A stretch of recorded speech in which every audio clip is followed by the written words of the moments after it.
Hey, Tracy. Hello. How are ya? I'm good. Good. We're here for a special edition of Everywhere Radio today. I'm your host, Whitney Kimball Coe, and I brought along with me my colleague, Tracy Staley, because we wanted to talk about the upcoming Everywhere virtual event that we've been putting together. And it's May the 10th and the 11th, coming to a screen near you if you register for free. You can register for free to join us at Everywhere. And I wanted Tracy to jump on with me because Tracy's been part of building the content for this event and all the previous Everywhere events. And she and I think we have a really good time imagining what's possible and putting stuff together. So, Yeah. are you excited about this event, Tracy? Oh, I really am. And the first thing that I did with Rural Assembly was the last in-person gathering in Greenville, South Carolina. And that was so cool to see all those women who had gathered there. And then the pandemic hit and everything had to be reimagined. How would the Rural Assembly keep up its tradition of these gatherings and being a connector for rural people? And that's how the virtual everywhere, which started with 5 days of content in 5 days October. long. So we no longer do 5 days, but those 5 days were awesome and they They were were, great and they were we were what was so needed in the excited. moment.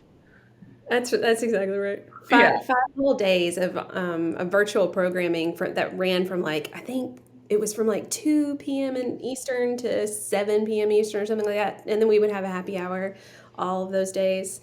We were Yeah. so invested in making sure that people stayed connected and that all those relationships that we'd been building for I don't know a decade as the Rural Mhm. Assembly and in-person events would continue.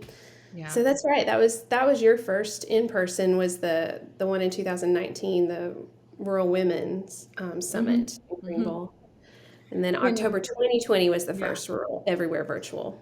that's right. And we have had a group of really loyal folks follow us through these virtual events, and then every time new people come in and they get to really do what someone commented in the chat, it's joining the virtual front porch. And you Love know that. I yeah, I love know.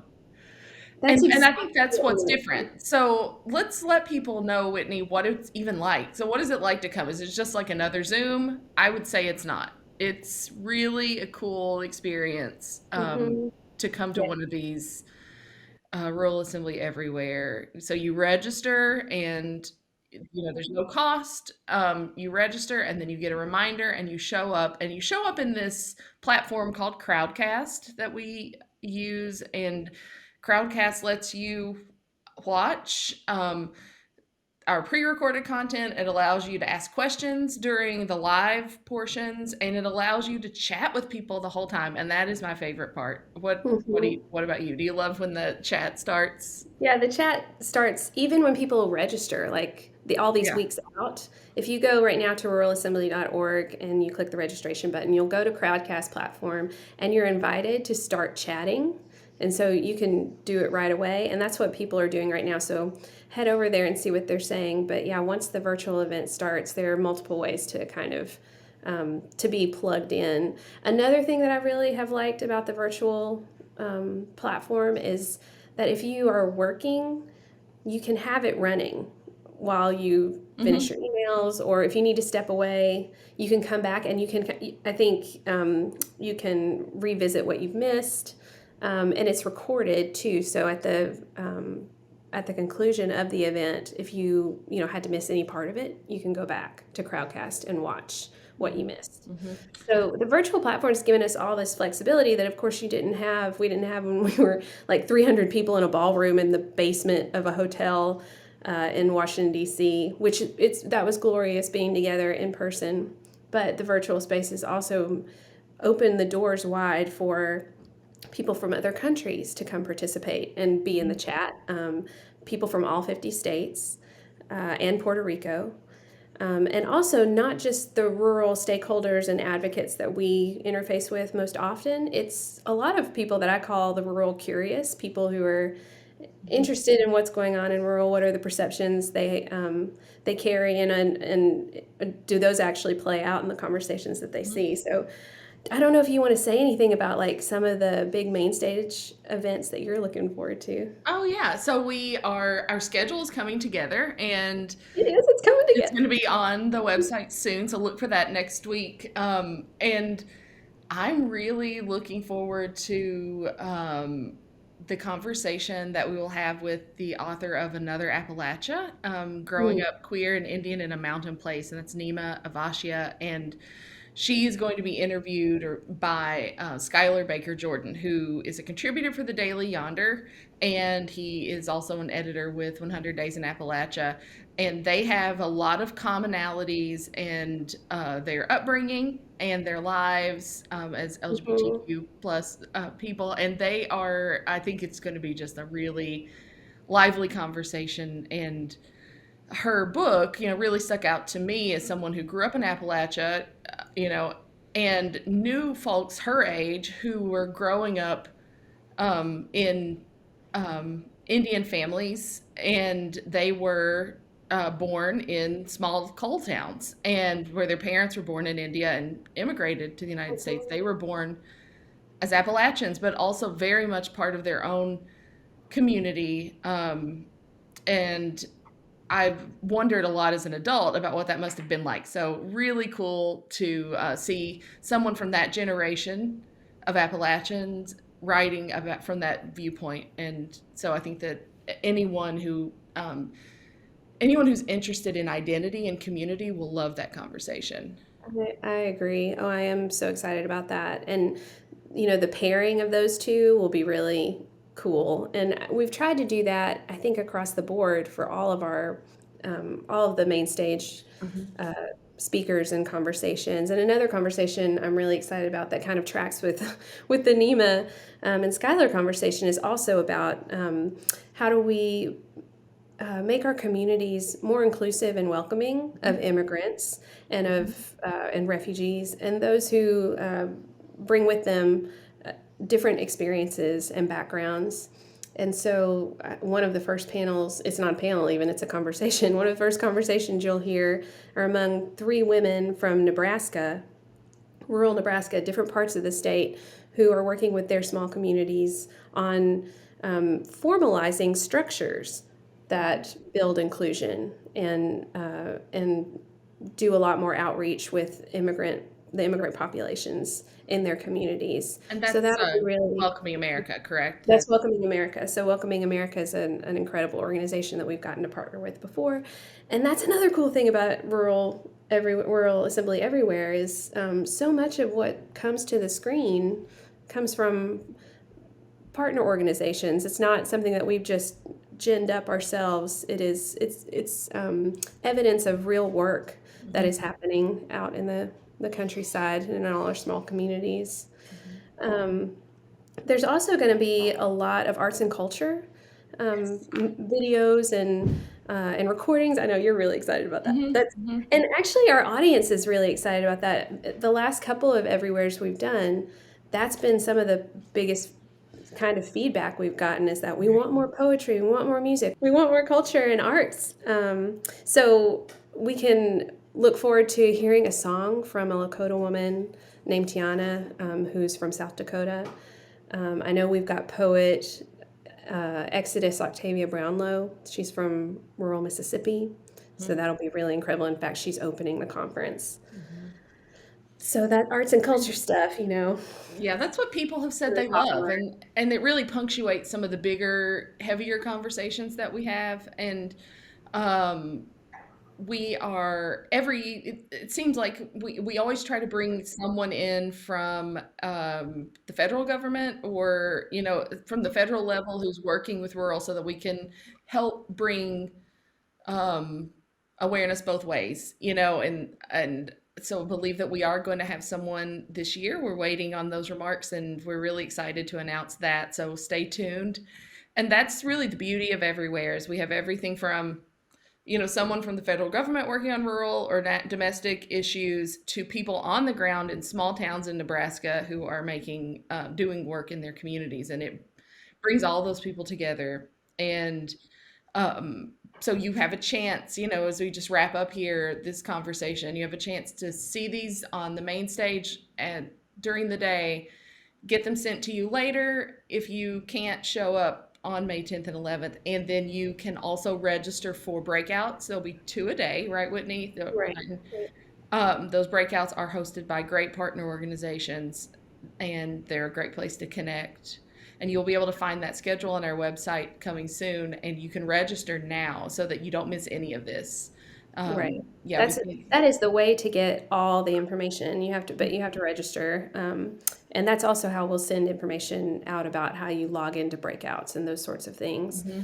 So, well, one other thing I am looking forward to that I want to put out there is that we know in the midst of this political moment we're in that book banning has become kind of ubiquitous across the country, and I happen to come from a community that has unfortunately been part of that trend. And so I'm going to be gathering some of the folks in my community who have been working on this issue to reinstate books that are being taken off the shelves. So that'll be another session that folks definitely don't want to miss on May 10th or 11th. Mhm. All of this can be accessed at ruralassembly.org. Registration is right there on that front page. Once you get your email in there, we can start sending you stuff right away, updates and speaker announcements and all kinds of other really great information. Tracy, what else do you feel like we ought to drop in Um, this special edition? you know, I I think everybody should come. If you're wondering, like, what does this look like? Go to our YouTube channel, subscribe to our YouTube channel, and check out past segments. And I think you'll get a sense of that, and The you won't want virtual to front miss porch. what's coming. Yeah, we put a lot of those videos there, the short clips, and some of those are just amazing. And Whitney, what is your favorite? Do you have a? I know you can't choose a favorite, but like, do you have something that stands out to you from past everywhere events, like a really great moment or something you loved? Yeah, I mean, I really loved Rural Women Everywhere. That was the last one we did. And in a way, this will be somewhat like that because this next one in May will be somewhat like that because so many of our speakers and participants are women. But I loved the conversation last time among rural women who were on the ground doing grassroots organizing, and are gritty spitfires. I mean, they Mhm. are they just speak their truth and drop it like it is, and I love the honesty and the candor that comes Mhm. from people who are really giving voice to their lived experience. Yeah, So that conversation of grassroots organizers last year was really great. yeah, that was, and there'll be more of that this year. So looking forward to Yeah. it. Yeah. So, Tracy, since you're technically my guest today on Everywhere, I Hmm. always ask my guests what they're listening to or watching these days, or listening to, watching, Okay, reading okay.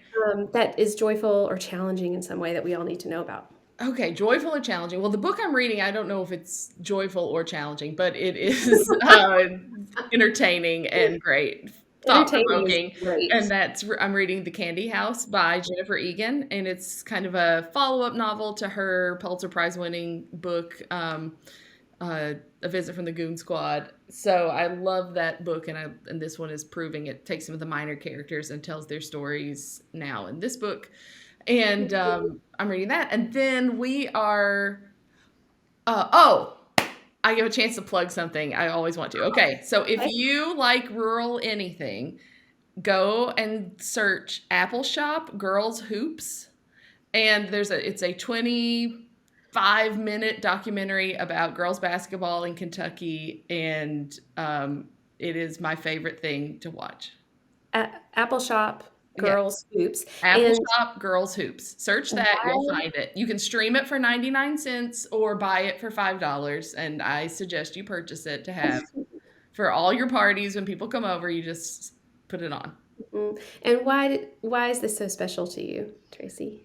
Well, I know some of the folks in it, and it was filmed in a time when I was, I guess, in 8th grade. A lot of the footage is from that time. So it focuses on about 4 communities in Eastern Kentucky and their girls basketball programs. And one of those is a community I'm from.